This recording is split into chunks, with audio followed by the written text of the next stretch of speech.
Assalamualaikum, salam sejahtera. Berita tengah hari bersama saya, Muhammad Shah Musa. Operasi mencari penyelamat SAR seorang nelayan yang hilang di Muara Kuala Kedah petang semalam diteruskan. Nordin Said, 52 tahun, dilaporkan keluar ke Laut sendirian pada pukul 7 pagi semalam untuk menangkap ikan di perairan tersebut. Pengarah Zon Maritim Kuala Kedah, Komander Muhammad Faizal Ahmad dalam satu kenyataan memaklumkan pusat kecil mencari dan menyelamat segera melancarkan SAR setelah menerima laporan daripada Jabatan Laut Kuala Kedah pada pukul 5 petang. Katanya bot mangsa ditemukan dalam keadaan masih berpusing tanpa pengemudi.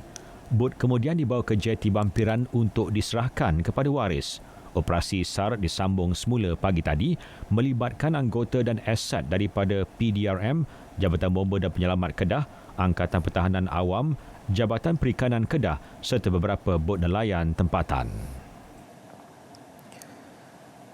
Seorang individu yang didakwa memuat naik kenyataan memperlekehkan keputusan membenarkan 12 jemaah menunaikan solat Jumaat di masjid menggunakan akaun Facebook. Manros Ramanyo 15 Mei lalu telah menyerah diri di Ibu Pejabat Polis Daerah IPD Kulai 19 Mei lalu. Lelaki berusia 45 tahun itu hadir ke IPD Kulai kira-kira pukul 9 pagi. Ketua Polis Daerah Kulai Superintenden Tok Beng Yao berkata polis turut merampas telefon bimbit individu tersebut. Suspek telah direman 3 hari bermula 20 hingga 23 Mei dan dibebaskan dengan jaminan polis sementara menunggu laporan Suruhanjaya Komunikasi dan Multimedia SKMM. Suspek dijangka akan dituduh di Mahkamah Isnin ini. Kes disiasat mengikut Seksyen 505B Kanun Kesesaan serta Seksyen 233 Akta Komunikasi dan Multimedia 1998. 16 Mei lalu, Exco Hal Ehwal Agama Islam Johor, Tosrin Javanti membuat laporan polis di IPD Kulai selepas individu terbabit memuat naik kenyataan menyifatkan 12 jemaah yang menunaikan solat Jumaat sebagai 12 ekor monyet. Jelas Tosrin, kenyataan itu merupakan penghinaan kepada agama Islam sekaligus ingkar kepada titah Sultan Johor, Sultan Ibrahim Sultan Iskandar dan keputusan Jawatankuasa Fatwa Agama Islam Negeri Johor. Walaupun sering diingatkan bahawa tindakan merentas negeri satu kesalahan kerana melanggar prosedur operasi standard SOP PKPB bagi mencegah penularan wabak COVID-19, namun masih ada pihak yang degil dan mencipta pelbagai alasan untuk melakukan pergerakan walaupun berdepan risiko di kompaun.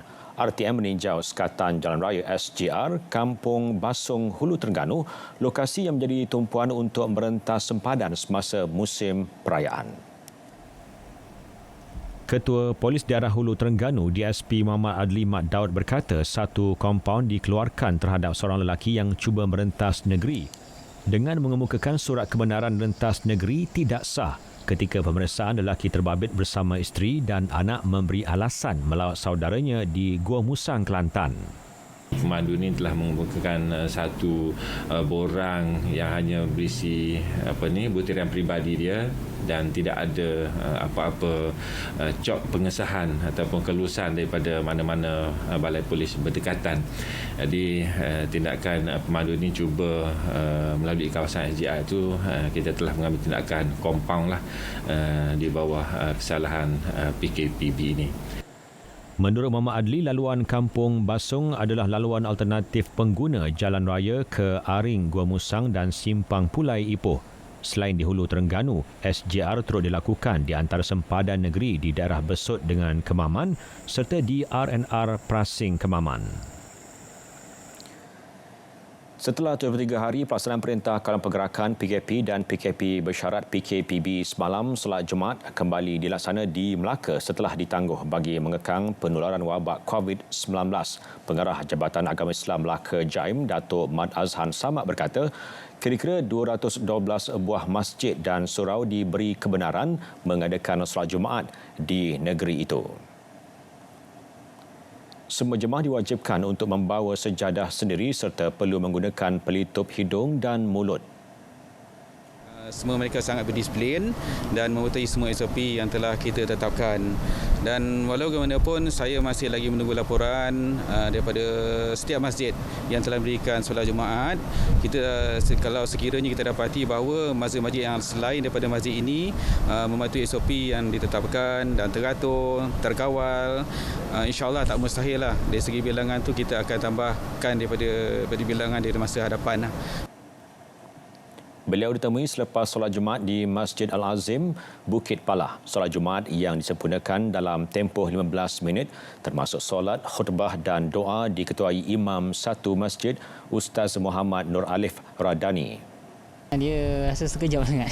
Sekejap sangat, jadi tak apalah. Tapi memandangkan ini kita hadapi satu perkara yang kita rasa musibah kan, demi menjaga kebaikan umat Islam kan, seterusnya orang warga Malaysia kan. Ya Allah, peluang ni mungkin kali terakhir bagi saya. Umur pun dah meningkat kan, jadi kita rasa macam satu kurniaan Allah, anugerah Allah. Kedatangan ramai terpilih semua kehendak Allah, bukan kita kehendak sendiri. Masya Allah, terima kasih kepada jawatan kuasa Masjidil dan juga orang yang buat pemilihan. Saya harap yang ini diteruskan lagi, kalau boleh lagi ramai lagi bagus, dan minta Allah memudahkan segala urusan kita dan COVID-19 ini dapat dihapuskan dengan segera supaya kita hidup secara normal. Kesemua jemaah yang hadir merupakan ahli karya yang dipilih dan dijemput melalui panggilan telefon serta aplikasi WhatsApp. Tata cara pengendalian bagi aktiviti pengumpulan, pemprosesan dan penyimpanan data pribadi perlu dipatuhi premis perniagaan sepanjang PKP bersyarat. Ini bagi memastikan orang ramai tidak risau memberikan data pribadi mereka bagi tujuan pengesanan kontak, dan KKMM akan menjalankan pemantauan secara berterusan. Tata cara itu dicadangkan KKMM dan berjaya diluluskan dalam mesyuarat khas Menteri-Menteri mengenai pelaksanaan PKP pada 21 Mei lalu. Justru pemilik premis perlu mendapatkan maklumat pelanggan seperti nama, nombor telefon yang boleh dihubungi dan tarikh serta masa kehadiran direkodkan. Orang ramai tidak perlu bimbang memberikan data pribadi mereka kerana ia hanya digunakan bagi tujuan pengesanan kontak selaras dengan Akta Pencegahan dan Pengawalan Penyakit Berjangkit 1988 Akta 342. Prosedur operasi standard SOP dan persediaan pembukaan sedang diperhalusi bagi kebenaran makan di kedai dan restoran di Terengganu. Menteri Besar Datuk Seri Dr. Ahmad Syamsuri Mohtar dalam kenyataannya di media sosial memaklumkan kebenaran tersebut akan diumumkan dalam masa terdekat.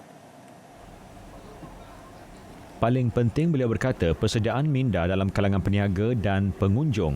Bagaimanapun, kelonggaran makan di kedai diberi bukan untuk duduk bersembang dalam tempoh yang lama. Ini kerana keselamatan dan kesihatan semua pihak perlu dititikberatkan.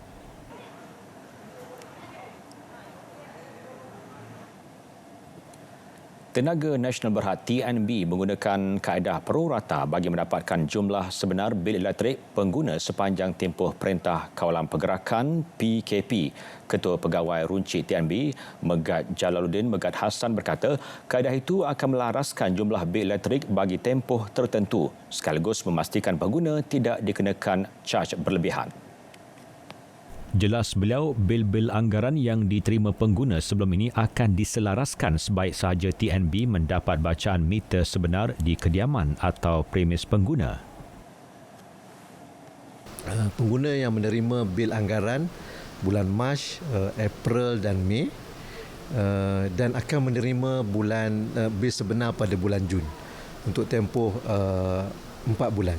So katakanlah penggunaan sebenar itu adalah 1,400 kWh, maka kaedah prorata kita akan bahagikan 1,400 ni kepada 4 sebab 4 bulan untuk mendapatkan penggunaan sebulan. Jadi apabila kita telah dapat penggunaan sebulan dalam contoh ini 1,400 bahagi dengan 4 ialah 350 kWh. Apabila kita dapat bacaan sebulan ni, baru kita darabkan dengan ban tarif yang sedia ada untuk pelanggan untuk mendapatkan bacaan bagi setiap bulan. So dalam kes ini bacaannya 350, anggaran bacaan bil sebenar untuk setiap bulan adalah RM102.80. Jadi kita akan campurkan setiap bulan untuk mendapatkan jumlah bil bagi 4 bulan. Mengulas luahan pelanggan mengenai isu bil elektrik yang melambung, jelasnya ini mungkin disebabkan jumlah bil elektrik terkumpul serta pengguna elektrik yang lebih tinggi dalam tempoh PKP berbanding tempoh biasa. Pelanggan yang mempunyai kemusykilan digalakkan menghubungi talian khidmat pelanggan TNB atau hadir ke kedai tenaga. Bagi mengurangkan beban pelanggan yang terkesan, TNB memperkenalkan pelan bayaran mudah yang membolehkan pelanggan membuat bayaran secara ansuran sehingga Disember ini.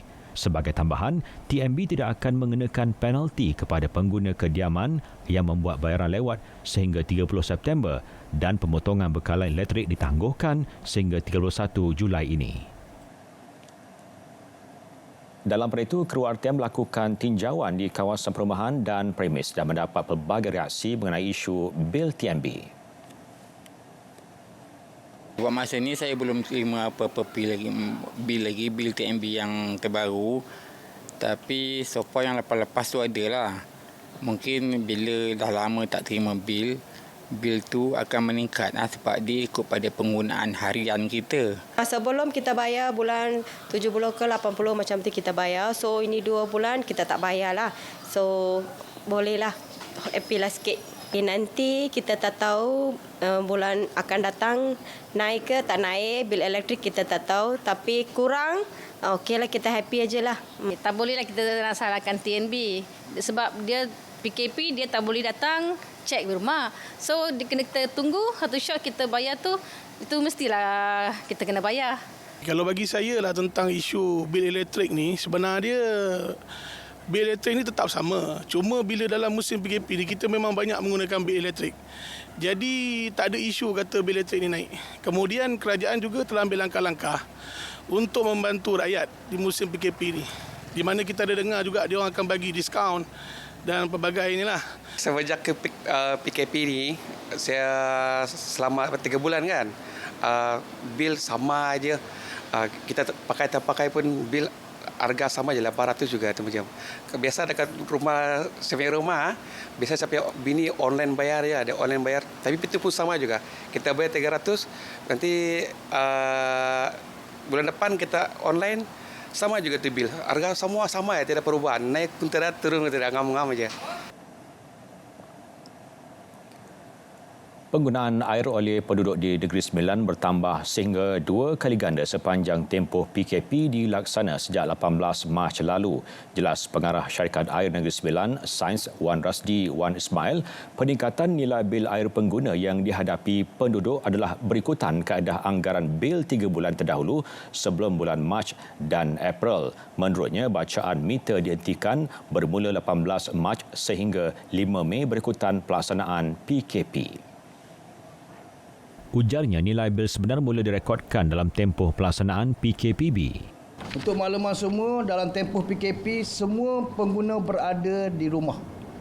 Dan sudah tentu penggunaan air untuk semua aktiviti telah berlaku sepanjang tempoh 24 jam berbanding penggunaan air di luar tempoh PKP yang mungkin berlaku hanya antara 10 hingga 12 jam sahaja. Secara purata, penggunaan air di setiap premis di Negeri Sembilan adalah di dalam lingkungan 30 hingga 50 meter kub sebulan. Walau bagaimanapun, dalam tempoh PKP, rata-rata penggunaan air telah meningkat melebihi 50 meter kub ataupun sekali atau 2 kali ganda. Bila bercakap dalam sidang media khas di Seremban, orang ramai yang mempunyai masalah menjelaskan pembayaran bil air boleh memohon bayaran secara ansuran dari Ibu Pejabat Sains.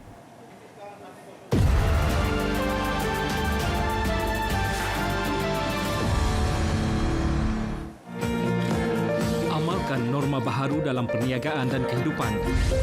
Mengamalkan langkah-langkah kesihatan seperti penjarakan sosial serta memakai pelitup muka. Menggalakkan amalan kebersihan yang tinggi seperti menyediakan kemudahan sabun basuh tangan dan hand sanitizer untuk pekerja dan pelanggan serta memastikan pembersihan premis dibuat pada kadar yang kerap dan konsisten. Mengamalkan amalan-amalan pencegahan jangkitan seperti mewujudkan protokol pemantauan penyakit dan pencegahan, membuat pemeriksaan kepada semua pekerja setiap hari, menggunakan peralatan pelindungan diri atau PPE yang sesuai serta melaporkan kepada Jabatan Kesihatan jika terdapat maklumat jangkitan COVID-19. Mengelakkan sebarang bentuk perhimpunan seperti aktiviti sosial melibatkan panggung wayang dan kelab malam, aktiviti sukan berpasukan atau melibatkan sentuhan dan majlis kenduri atau rumah terbuka. Mari bersama kita cegah COVID-19.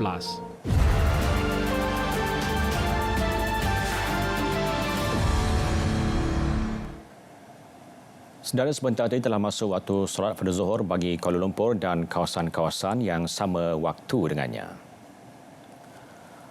Polis Pulau Pinang akan terus membuat pemantauan di rumah-rumah ibadat bukan Islam selepas premis terbabit dibenarkan beroperasi bermula 10 Jun depan. Selain memastikan semua prosedur operasi standard SOP dipatuhi, elemen penjarakan sosial turut diberi keutamaan. Menurut Ketua Polis Pulau Pinang, Datuk Sahabudin Abdul Manan, pihaknya juga menempatkan pegawai perhubungan di rumah ibadat itu sama seperti SOP ditetapkan di masjid. Beliau ditemui pemberita ketika melakukan pemantauan solat Jumaat di Masjid Abdullah Fahim, Bertam, Pulau Pinang. Dalam perkembangan lain, Polis Pulau Pinang memeriksa kira-kira 1.6 juta individu di negeri itu sepanjang Perintah Kawalan Pergerakan Bersyarat PKPB Fasa 5. Daripada jumlah itu, sebanyak 112 tangkapan dibuat, selain 1.4 juta buah kenderaan diperiksa dan 6,485 diarahkan berpatah balik. Kehangatan Pesta Keamatan yang disambut pada bulan Mei setiap tahun oleh masyarakat Kadazan Dusun Murut Rungus KDMR tidak pudar meskipun tahun ini ia disambut dengan norma baharu bagi membendung penularan pandemik COVID-19.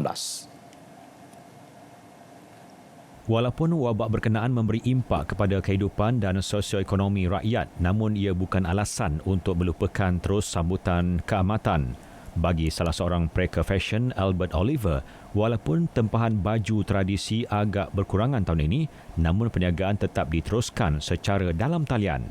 Bercakap kepada pemberita RTM di Kota Kinabalu, beliau berkata kebiasaannya sebelum Mei, banyak tempahan jahitan baju tradisi dan etnik contemporary diterima daripada pelanggan. Bagaimanapun, demi memutuskan rantaian COVID-19, perniagaan beliau sedikit terjejas. Namun beliau mengambil pendekatan jualan secara dalam talian dengan meminta saiz ukuran badan daripada pelanggan tanpa memerlukan kontak secara terus dengan pelanggan. Saya punya premises actually ditutup selama 2 bulan. Jadi pendapatan untuk customer, walk-in customer tidak berapa menggalakkan lah disebabkan, tapi namun kami juga ada online, ya, online yang di Facebook dan juga di Instagram kami. Jadi customer masih boleh berkomunikasi kami di sana. Alfred berkata perniagaan dalam talian bukan sahaja mengurangkan kontak secara terus dengan pelanggan, malah memudahkan urusan dengan pelanggan dari Semenanjung, Brunei Darussalam dan pelancong luar seperti dari Afrika Selatan dan Australia. Pelaksanaan Perintah Kawalan Pergerakan PKP dan PKP Bersyarat PKPB membataskan pergerakan orang ramai untuk keluar tanpa alasan kukuh bagi mengelakkan penularan COVID-19. Bagi Ainul Syafiqah Muhammad Azhari, berbekalkan bakat seni yang ada, dia yang juga pengumpul kad ucapan raya menggunakan masa terluang untuk mengembalikan nostalgia tersebut dengan menghasilkan kad ucapan yang bertemakan situasi terkini rakyat Malaysia. Ikuti laporan yang disediakan Nur Rashikin Harun.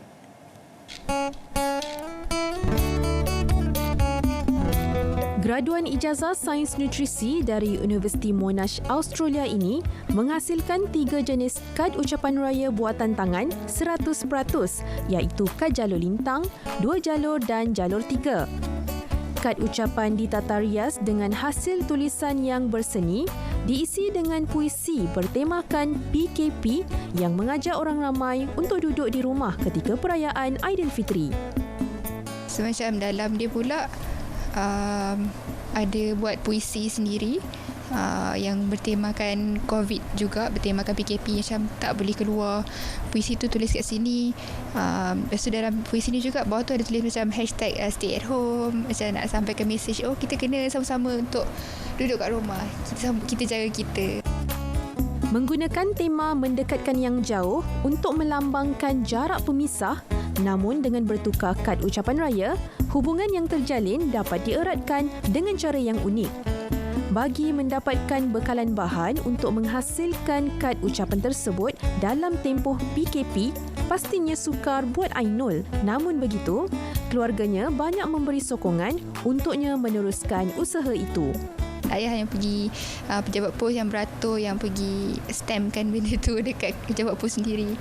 So macam nak keluar beli barang tu pun bila dah start PKPB, bila keluar arahan yang boleh 2 orang dalam satu kereta tu, baru macam pergi dengan ayah berdua, macam pergi kedai survey. Tapi sebelum tu, waktu yang tak boleh keluar rumah langsung tu, yang tu pergi macam banyak buat research dululah kat rumah.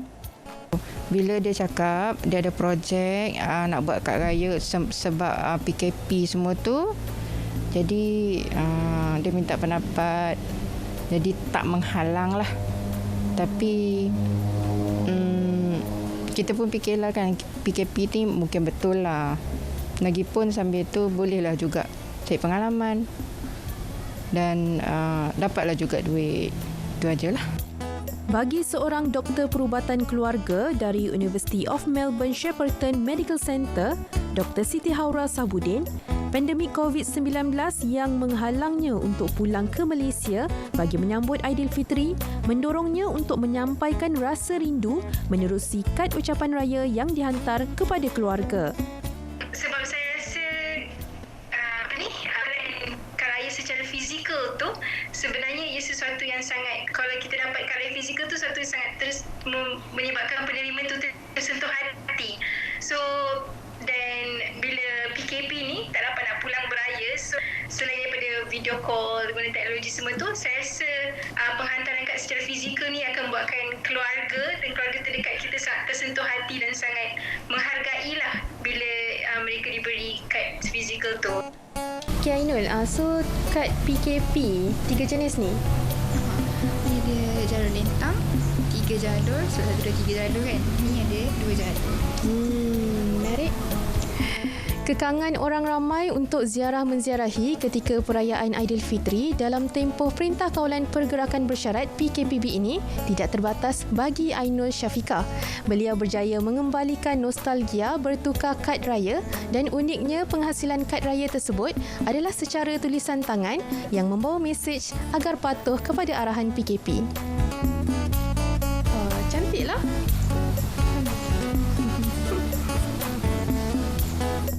Ainul Syafiqah menggunakan platform media sosial untuk mempromosi kad ucapan raya yang dihasilkan bagi menarik minat segenap lapisan umur.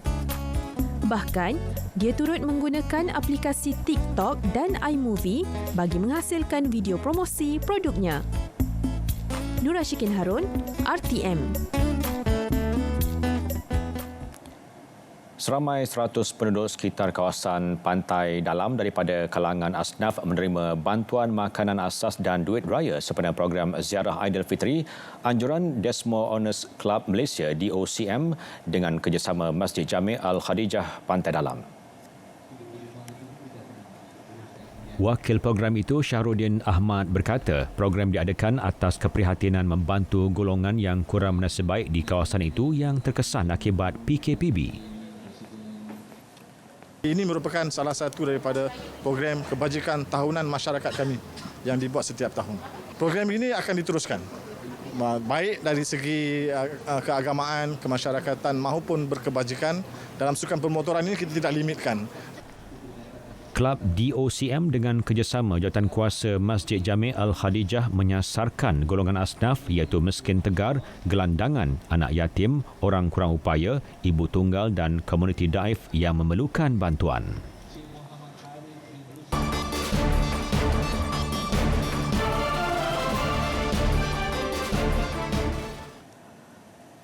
Kelayakan Piala Dunia 2022 dan Piala Asia 2023, bekas penyerang prolifik kebangsaan yang membantu Malaysia muncul juara Piala AFF 2010, Muhammad Safi Salih berharap Harimau Melaya menggunakan masa yang ada untuk memantapkan pasukan bagi menghadapi baki perlawanan.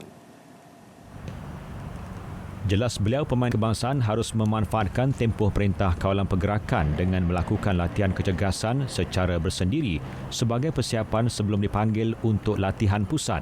Dan dari aspek taktikal, beliau sentiasa percaya kepada Ketua Jurulatih Harimau Melaya Tan Cheng Ho mempunyai ramuan tersendiri dalam memperkuatkan jenderanya bagi menghadapi aksi selanjutnya. Saya sentiasa optimis dan positif dengan prestasi pasukan kebangsaan.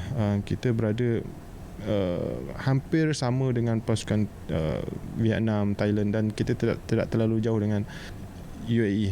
Saya rasa kita tidak terlalu jauh. Saya rasa masih ada peluang. Malaysia telah diundi berada dalam kumpulan G bersama Vietnam, Indonesia, Thailand selain sebuah negara yang boleh dianggap kuasa besar Asia iaitu Emirat Arab Bersatu UAE. Skuad kebangsaan dijadual turun menentang UAE selepas tarikh baharu diketahui. Kemudian menerima kunjungan Vietnam sebelum bertemu Thailand. Persatuan Badminton Malaysia BAM melakukan persiapan terakhir sebelum skuad badminton negara memasuki kem latihan pusat program Road to Tokyo RTT 1 Jun ini. 9 atlet termasuk seorang atlet Paralimpik akan menjalani latihan bersama jurulatih dan atlet sparring. Selain 37 anggota sokongan akan berpusat di Akademi Badminton Malaysia ABM. Sesi dry run yang dilakukan di ABM dihadiri Setiausaha Agung BAM Datuk Kenny Goh dan pengarah bahagian atlet MSN Jeffrey Ngadirin. Selain ABM, atlet pelayaran akan turut melapor diri pada 1 Jun di Pusat Latihan Perahu Layar Langkawi, Kedah. Manakala kemasukan atlet, jurulatih, pengurus sukan dan anggota sokongan bagi pusat di Kompleks Sukan Negara Bukit Jalil pula adalah pada 8 Jun. Semua pihak perlu mematuhi SOP ketat ditetapkan Kementerian Belia dan Sukan, termasuklah menggunakan pendekatan kuarantin selama 30 hari bersamaan 2 kali tempoh inkubasi. Serie A akan kembali menemui peminatnya 20 Jun ini. Ia susulan Menteri Sukan Itali Vincenzo Spadafora mengumumkan kelulusan oleh kerajaan untuk kancah bola sepak utama negara itu bersambung selepas berehat 3 bulan akibat pandemik COVID-19. Menerusi kenyataan yang dikeluarkan Serie A pada Khamis, kerajaan telah memberikan lampu hijau untuk Liga Utama negara itu disambung semula bermula 20 dan 21 Jun kelak. Ia sudah tentu membabitkan 4 perlawanan yang dinanti-nantikan iaitu Atalanta dengan Sassuolo, Hellas Verona dengan Cagliari, Inter Milan dengan Sampdoria dan Torino bertemu Parma. Seperti yang diminta oleh Spadafora, aksi Piala Itali pula akan diadakan seminggu sebelum perlawanan akhir kejohanan itu iaitu pada 17 Jun. Sementara itu, belum ada tarikh ditetapkan bagi aksi timbal balik separuh akhir dengan Napoli akan menerima kunjungan Inter Milan dan Juventus bertemu AC Milan.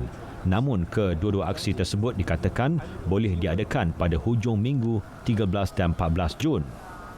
Kancah bola sepak Itali itu tergantung sejak 9 Mac lalu kerana penularan wabak COVID-19 dan Itali adalah antara negara yang terjejas teruk akibat penyakit membawa maut itu.